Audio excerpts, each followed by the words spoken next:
Hi all. I thought I would give this vlog thing a try and just see, let me know in the comments if this is something you guys are interested in. Do you want to hear more of like my day-to-day stuff or what we have going on in the homestead? You can drop that down in the comments and then I can share these more kind of impromptu, probably not quite as polished videos. But I'm going to head on into the backyard and show you what we dealt with, or at least what's left of what we dealt with this weekend. Now, I wish I had thought to take video footage of it this weekend, but I do have some photos, so I'll kind of interdisperse those throughout this video. But I live in Kawartha Lakes in Ontario, and we've been having an incredibly wet spring. And my property is already quite wet to begin with. We don't deal with large amounts of water very well here. When we first moved here, actually, most of the backyard flooded. It was devastating. We had purchased it in the fall, moved in the winter, so we didn't really quite understand what we were getting ourselves into. And that first spring thaw, we had a giant lake in the backyard, and I remember saying to my husband, like, so are we going to grow cranberries, rice? Like, what did we buy this place for? So we did have a swale put in the property all around the back perimeter of it. It lines the whole back of the property and then connects with the culvert, the city culvert in the front. And it does take a large amount of pressure off of this, like I said, already wet property with an incredibly high water table as well. So that's part of the issue that we have. And most of the time we're okay. The spring thaw goes all right. But we have these times where we have these incredibly wet springs, and that is what's been happening here. We had a massive rainfall. Then 4 days later, we had another huge thunderstorm with more rain. So the ground was still pretty soggy from that. And then Saturday night into Sunday morning, we think it started raining around 2 a.m. and it didn't stop until 11:30 in the morning. And we had, well, this is where I'll show the pictures.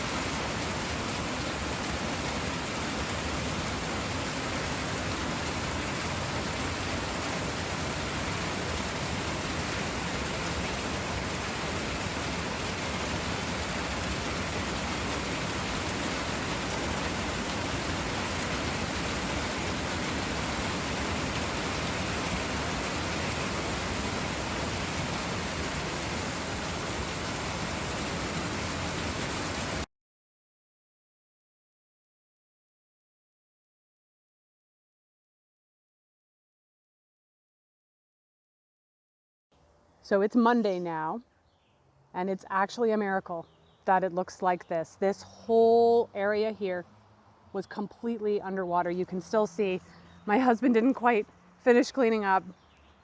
This pump, this cinder block was underwater. Thanks to our neighbors, we actually had two pumps going, and we were able to pump one out to the swale there, and then you can see the hose that heads past the raspberries out to the swale there. It took 5 hours to pump off all the water. All of these newly planted perennials were underwater, and this whole front, this whole half of the garden, the pathways are underwater. Thank goodness we had switched to raised beds. That is what saved our garden, which is doing just fine. I mean, look at some of these cabbages. Oh, I'm in the shot there. Like, we're gonna get to eat that one soon. And we've got kohlrabi coming in. Onions look happy. Most of our cabbages, the tomatillos are looking pretty good. We've got a few pests on them. I can actually see here. You guys are getting this in real time. Look at these little buggers. I don't know if you can see them. They just hid under the leaf on me. So I just go in and I squish them.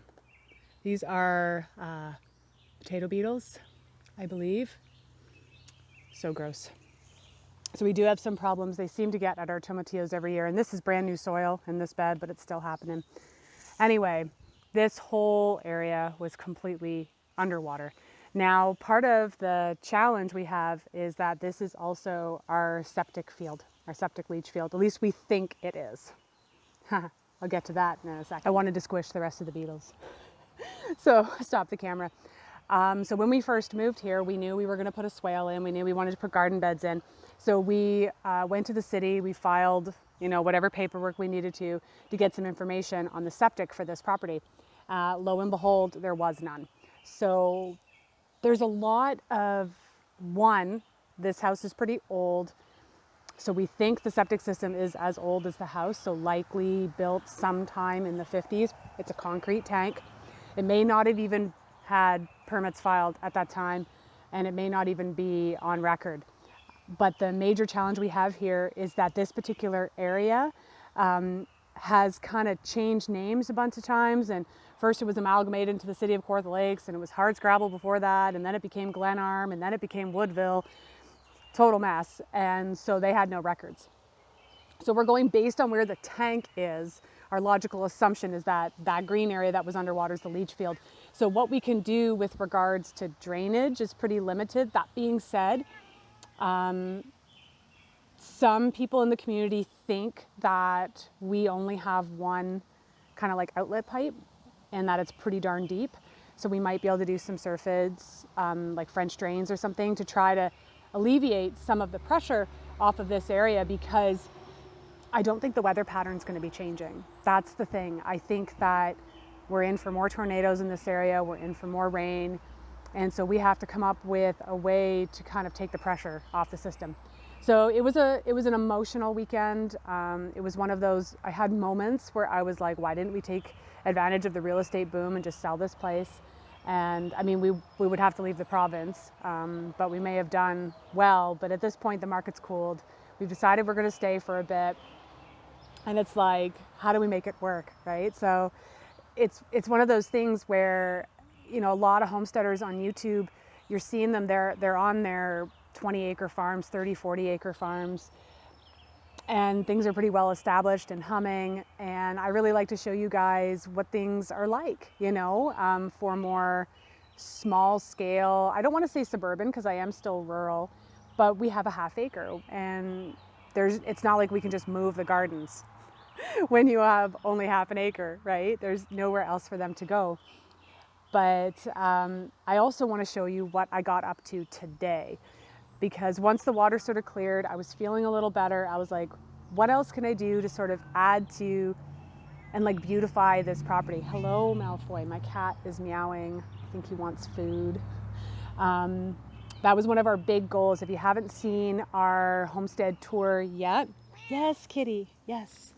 If you haven't seen the homestead tour yet, I recommend you check out that video.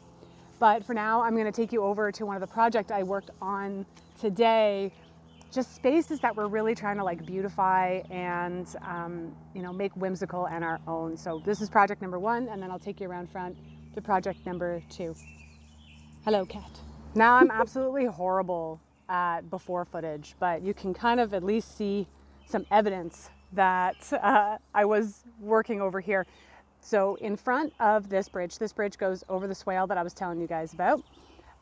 We had built an arbor, and we had used welded wire and T-posts, and the darn thing held up great, but we also get incredibly high winds here. So we don't only get massive rainfalls and frequent tornado warnings, we get really, really, really high winds. And the plants that were growing up it, combined with the weight of them and then the winds, the whole darn thing collapsed. So I pulled that out this weekend, and today I worked on laying down a brand new pathway. So what I'm looking for now is something to edge it. You can see the tarp that I had. What's great about the tarps is, and then using wood chips, is the wood chips absorb all the moisture, which is fantastic. So I'm thinking like wooden posts, not posts, but like big logs maybe, because we actually have some trees over on this side that are growing through the kind of like chain link fence, and it's not great. They start on my neighbor's property, but they're kind of growing through. If we took those down, if we dropped those, we might actually be able to use them and then create some kind of a border. And there's my cat. Yeah, it just rolled around in the wood chips. Looking good, buddy. Looking good. Now I'll take you around front and show you what I worked on there today. A little bit of backstory on this one. We have 2 medicine wheel gardens out front. Whoop, elder incoming. And I've got thyme and oregano and lots of stuff there. And my oregano like is super happy where it is, but it gets really, really tall and bushy, and it drops into our pathway that leads up to our front door. And every year my husband kind of complains about it, and then we he had this idea of sort of building up kind of a garden border with the leftover wood we had from building all the brand new garden boxes. And we just haven't had time to get to it. We've been so busy building 2 brand new garden spaces and dealing with flooding and getting plants in the ground. So that's what I worked on today. So I want to show you guys. It's like totally a surprise for him. He's didn't know that this was some of the projects I was working on. First, I have to show you how happy the peppers are in the greenhouse. We do all of our sweet peppers in our greenhouse because we're not guaranteed red, yellow, or orange peppers if we do them outside. And now that I'm starting to see flowers, I'm actually going to put in an oscillating fan in here to mimic wind, so that way they will get pollinated. But right beside the greenhouse, this is where our herb spirals, and I mean, look at my oregano. You can see what my husband's talking about. I lifted all this stuff here, had already flopped down onto the pathway, taking up more than half of it. So I built the garden box today. I edged it all out, buried it nice and deep so it's good and secure. Fastened it over in the corner. I mean, look at me go here. And then I filled in with mulch everywhere. My thyme is really, really happy as well. And you can see we've got some rosemaries in the back. My lovage is insane. Please send lovage recipes, whoever is watching this, because I mean, other than soup stock, what the goodness do I do with this stuff? I clearly don't need 2, so I'm going to be getting rid of 1 next year because I do have to trim it back a lot. It's shading out that rosemary. I don't like that. I got parsley and basil here, and I managed to mulch everything. So the only thing that I couldn't do, and I was like, damn, like I was so close. I could see the finish line, but I have no idea how to cut wood on an angle. And I mean, it would have really impressed him if he had come home and saw that I managed to figure out how to use his saw. I mean, I cut the wood, I can do that, no problem. I can use a drill, I'm good to go, but I had no idea how to cut it on an angle so it would actually fit nicely there, and I could attach it and then sort of kitty corner it to the greenhouse and then fill the rest in with mulch. But alas, I'm handy, but not quite that handy. What is this? Look. Oh, shit. Oh, hi. You swore I was going to put this in my video. Wow. What do you think? Good. Dude, nice work. The only thing I couldn't do was that corner because I don't know how to cut wood on an angle. So you have to finish my work for me, husband. That's really nice. Good? Yeah, great. Woohoo! So there you have it, what's going on. Mid-June, Snail Trails Homestead, Kawartha Lakes, Ontario. This is kind of my first impromptu little vlog video, and seeing if you guys like this sort of stuff, if you want to see our little projects, what we have going on, how we've organized our space and made use of the land that we do have. I can definitely do more of these. They are a lot easier. It's just me sort of rambling, and there's a lot less video editing. So if you guys like this, if you want to kind of get more of a sneak peek into what we do around here, let me know, drop it in the comments, and I will keep uploading these. Until next time, I will see you guys later.